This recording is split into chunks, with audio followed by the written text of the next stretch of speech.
When will they do a Herbie repaint? Hello, my baby. Hello, my honey. Hello, my ragtime gal. Send me a kiss, my wife. Baby, my heart's on fire. The War for Cybertron Netflix subline of figures, a clutch of Walmart exclusives, is mostly just repaints and remolds that nobody really wants. However, they do occasionally have some which hit the proverbial mark, and even the questionable ones have shown to have superior paintwork and detailing. And given Hasbro's obsession with Bumblebee, it was inevitable that a figure for him should surface in the War for Cybertron line at some point. So say not again to Deluxe Bumblebee. This figure has proved hard to find in stores owing to general poor handling by Hasbro, coupled with shortages caused by pestilence. So instead of being a shelf warmer in the Siege or Earthrise lines, this Bumblebee figure has instead become a sought-after rarity in the Netflix line. Check him out through this plastic window in the front. Then reel in boredom at the side panel before checking out both modes on the back, along with a licensing blurb which proves they got permission to mimic this classic car.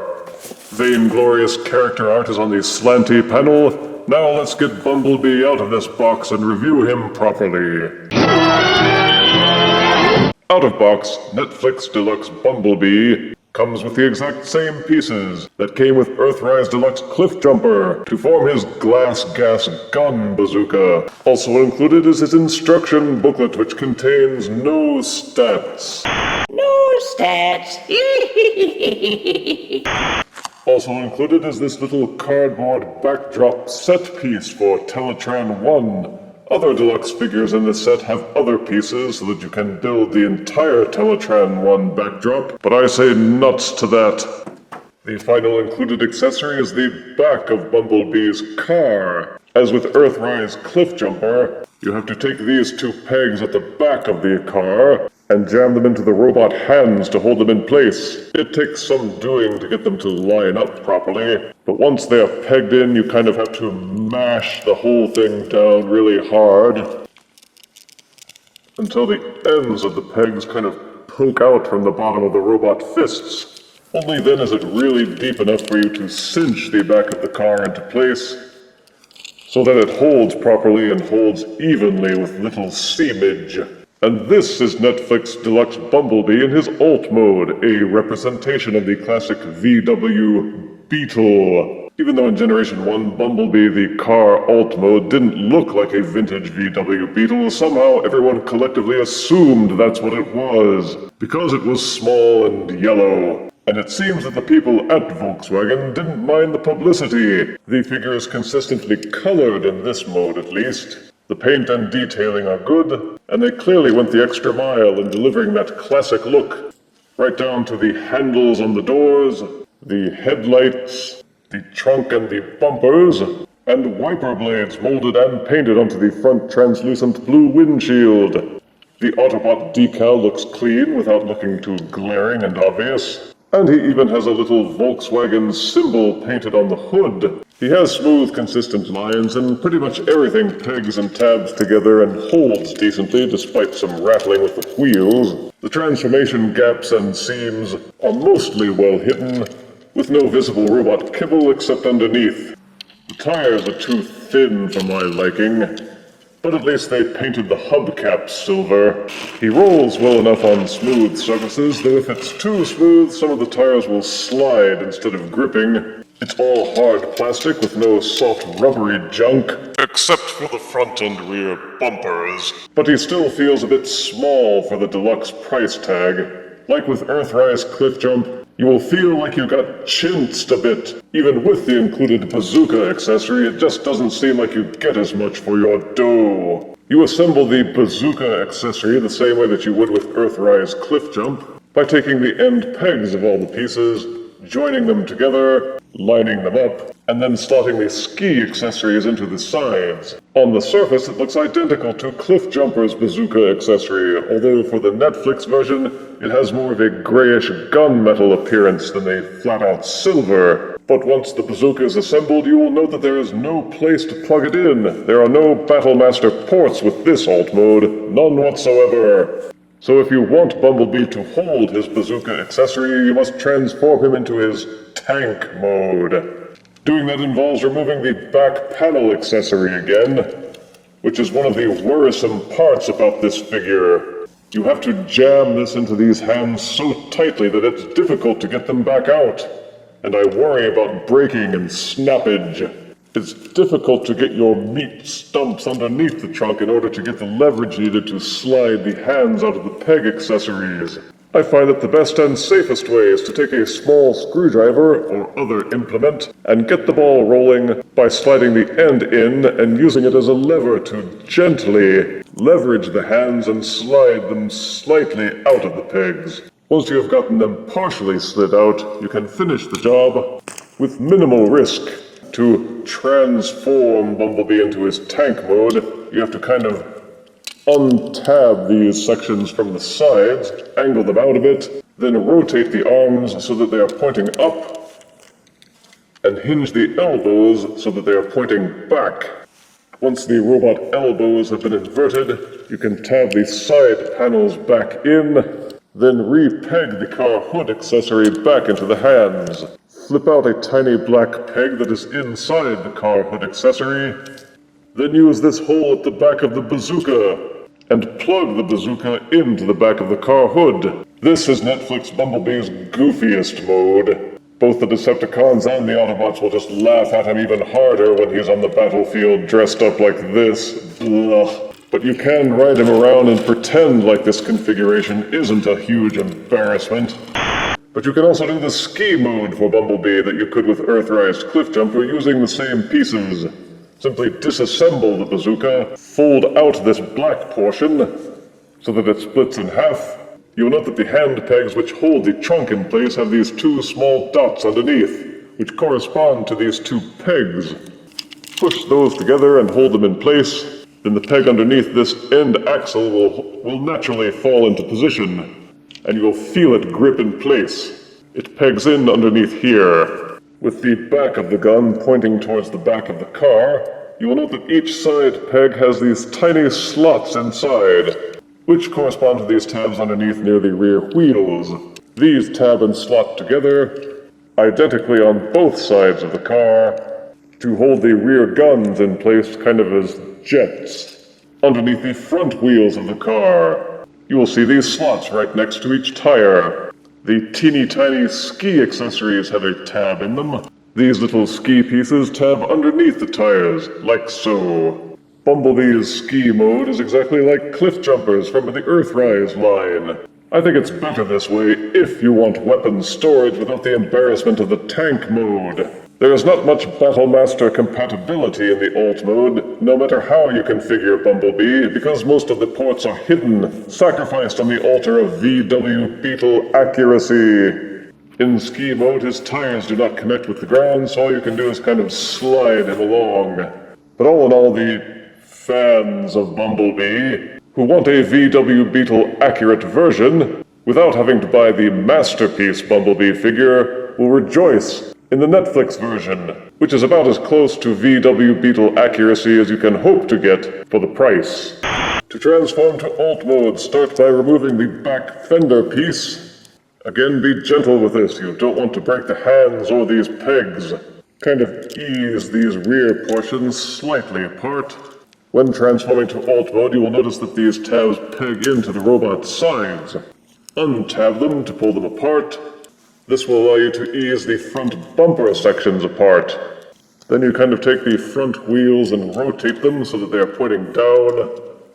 Kind of like Back to the Future. With the front section of the car split apart thusly, kind of rotate the legs down a bit. There is a hinge on the inside near this portion of the car's front. Rotate the car bumper so that it's pointing down instead of up. Then you take the car door and just kind of close it.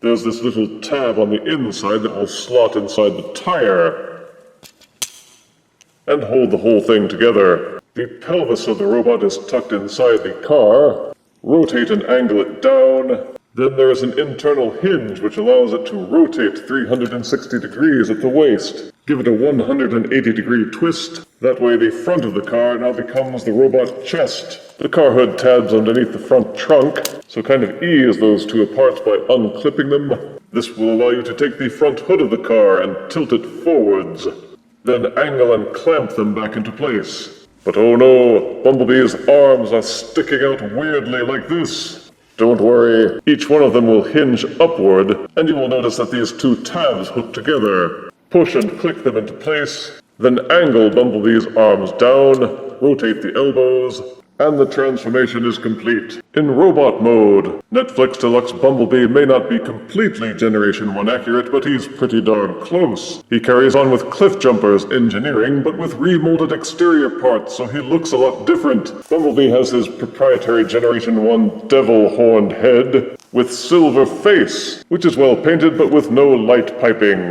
The curious thing is that the figure is molded with mostly yellow plastic. However, some of the yellow parts were painted with a slightly different yellow that's a bit more goldish. The head portions outside the face do not have that paint, and therefore doesn't quite match the rest of the body. My only real gripe with the robot mode, as with Deluxe Earthrise Cliffjump, is that the robot feet are clownishly oversized. He looks like a little kid stomping around in his daddy's shoes. But the fact that this is also the case with other Bumblebee figures across several lines is small consolation. Boo, clown Bumblebee! I would also like to have seen some more attention given to a proper pelvis. Once again, this mold has no actual hips, with the legs being hinged directly into a little column. But for a non-masterpiece figure, they got pretty darn close to his Generation 1 appearance, limited mainly by his small size. Again, he feels nice and solid with very little rattling. Take the rear portion of the car and again flip out this back peg, and you can peg it into this hole on Bumblebee's back for storage purposes. It does help fill in his back portions a bit, which otherwise were kind of hollow. And if you wish, you can peg the trunk into his hand as a shield accessory. Look out, I'm a Volkswagen. Hooah! Reassemble the Bazooka accessory, and you can plug that into Bumblebee's hand as his weapon. Another configuration listed in the instruction is to remove the front portion of the bazooka, take the silver portion, which has a hole at the front and the back, plug it into the black end piece. Then you're supposed to take this slot underneath the black portion, plug the ski accessories back into the sides of the pistols, and you can plug the guns into either of Bumblebee's hands or both for some Matrix Akimbo pistol-style action. And top it all off by taking the rear black portion and tapping it into this slot on the side of Bumblebee's arm. Store the trunk on his back, and you have full weapon storage in robot mode. And in robot mode, a number of Battlemaster ports have opened up on the sides of his arms, his legs, and even a few Fire Blast ports as well. So you can turn Bumblebee into your little rocket man. Netflix Deluxe Bumblebee shares the same articulation with Earthrise Cliffjumper, with a 360-degree rotating head that will also waggle slightly up and down. Each arm will rotate 360 degrees and also splay outwards on an internal hinge. An elbow pivot is included so that the arm can twist from side to side. The hinge is rigged so that it will angle forwards and backwards all the way. Even the wrist is on a mushroom peg so that the hand will rotate. The waist will rotate 360 degrees, but it feels a little tight once you get it past 180. This hinge at the back means that you can angle Bumblebees backwards. Each leg will rotate 360 degrees, but will normally stop once you bump into things. The extra hinge on the inside means that you can angle each leg outwards. And there is a thigh swivel as well. Each knee will bend backwards 90 degrees. The feet do not tilt forwards and backwards at the ankle, but as with most Siege and Earthrise figures, there is an ankle tilt pivot. So the articulation is robust enough that it will allow for a wide variety of action poses from your Bumblebee figure. For size comparison, here is deluxe-sized Netflix Bumblebee, next to Deluxe Earthrise Cliffjumper. Here is Netflix Deluxe Bumblebee, next to Titans Returns Legend-size Bumblebee. And here is Deluxe Netflix Bumblebee, next to Generation 1 Bumblebee. So what's with the face? This Netflix Deluxe figure has been hard to find, unlike his wave mates like Wheeljack and Alita 1, which are clotting store shelves. As such, he has spiked in value, and getting him for retail price is now mostly a matter of luck. Otherwise, you will be paying the scalper's markup of at least 2 times what this figure is actually worth. Positive aspects are that the alt mode is a very accurate representation of the Volkswagen Beetle, meaning this Bumblebee figure actually looks the way it should as a car. The colors and paint are very shiny and well done with excellent molding. The gun accessory pieces can be configured in a number of different ways, so there's playability, it scales well with the other figures, and even fits into Earthrise Optimus Prime's trailer. The transformation isn't hugely complicated, and yields good results with the robot mode, being well articulated with strong Generation 1 accuracy, while also effectively disguising the seams and robot parts. Negatives are that getting the alt mode seams fully closed can take some finesse.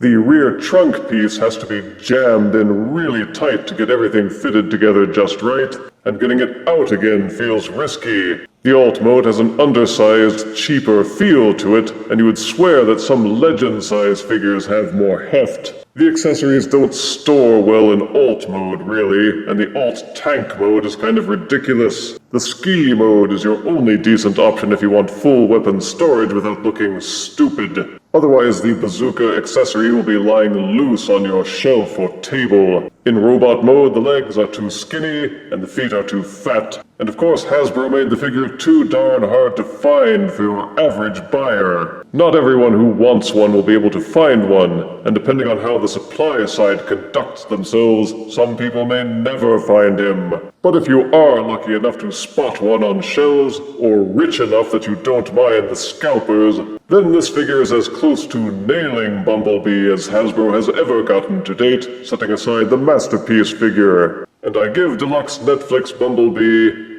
8 out of 10 deaths. Now, who wants to buy Generation Select Bug Bite? If you refuse me, honey, you lose me, then you'll be left alone, oh baby, tell them all, and tell me I'm your own.